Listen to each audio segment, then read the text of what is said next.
नमस्कार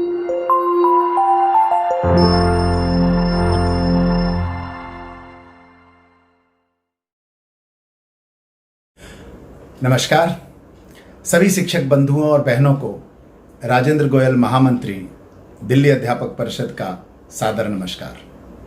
आशा है आप सभी स्वस्थ और प्रसन्न होंगे। इस वैश्विक महामारी में अपना, अपने परिवार का, अपने आसपास का भी हम ध्यान रख रहे होंगे।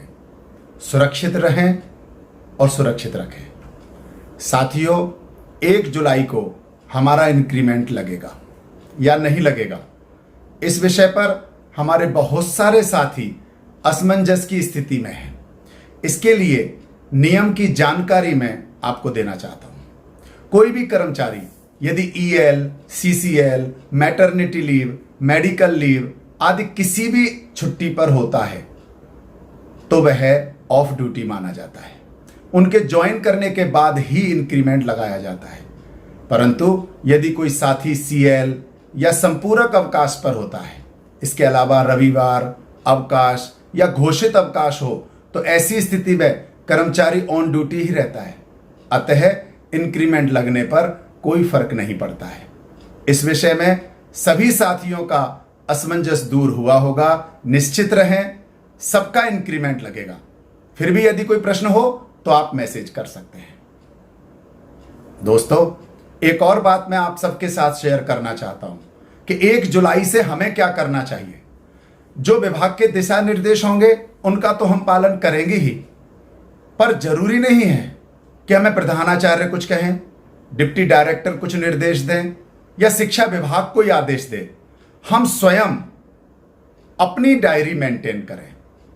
अभी बच्चे विद्यालय नहीं आ सकते हैं, इसलिए 1 जुलाई से जिन बच्चों को पढ़ाने की जिम्मेदारी मेरी है, उन सभी बच्चों के नाम और फोन नंबर हमारे पास होने ही चाहिए। अब प्रत्येक बच्चे को फोन करके बातचीत करना और पूछना कि ऑनलाइन पढ़ने में क्या कोई मजबूरी है, क्या किसी भी तरीके से जिससे उसे सुविधा हो वह पढ़ाई कर सकता है। जैसे कोई भी मटेरियल हम भेज दें जिसे वो अपने सुविधानुसार समय पर देख ले। कोई लिंक अगर हम भेज दें तो वह उस लिंक से पढ़ सकता है क्या, और जो समझ में नहीं आए उसे बोलकर या लिख करके वो ग्रुप में भेज सकता है क्या। और यदि किसी भी प्रकार से ऑनलाइन पढ़ना संभव ही नहीं हो किसी बच्चे का, तो ऐसे बच्चों को सप्ताह में 1 या 2 बार फोन करके उन्हें विश्वास दिला सकें कि अगर कोई साधन नहीं है तो कोई बात नहीं, वह अपनी नई या पिछली बुक से कम नियमित रूप से पढ़ाई करके अपना बेस बनाता रहे।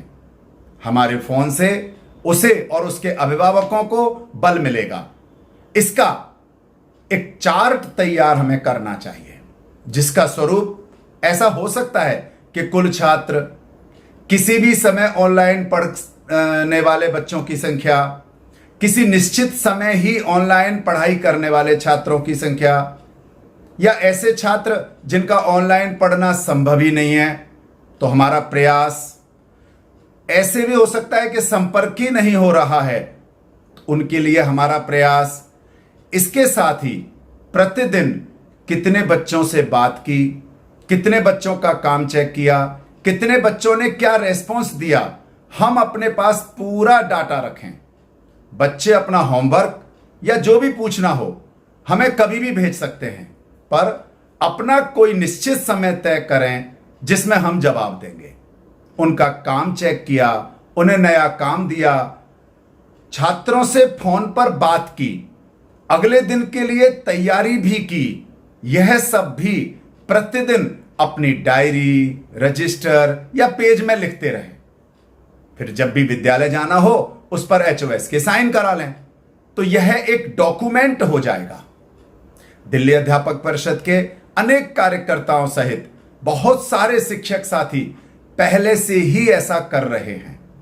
इस महासंकट काल में हमें कुछ नया सीखने का मौका मिला है, एक अपॉर्चुनिटी मिली है। साथियों, आज ये विद्यार्थी हैं तो हम हैं। हम सब जानते हैं कि छात्रों की संख्या कम होने पर बहुत से साथियों को अपना जिला भी बदल गया है।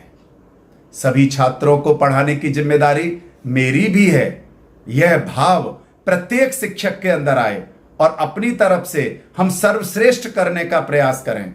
छात्रों को पढ़ने में आ रही परेशानियों को और उसका क्या समाधान हो सकता है हम समझने का प्रयास करें।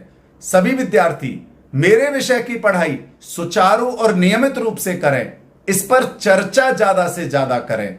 वर्तमान परिस्थिति में एक शिक्षक की भूमिका के साथ न्याय करते हुए शासन और प्रशासन के साथ समाज को भी शिक्षक के महत्व को समझा सकते हैं। इस विषय में आपके और कोई सुझाव हों तो आप जरूर शेयर करें। धन्यवाद।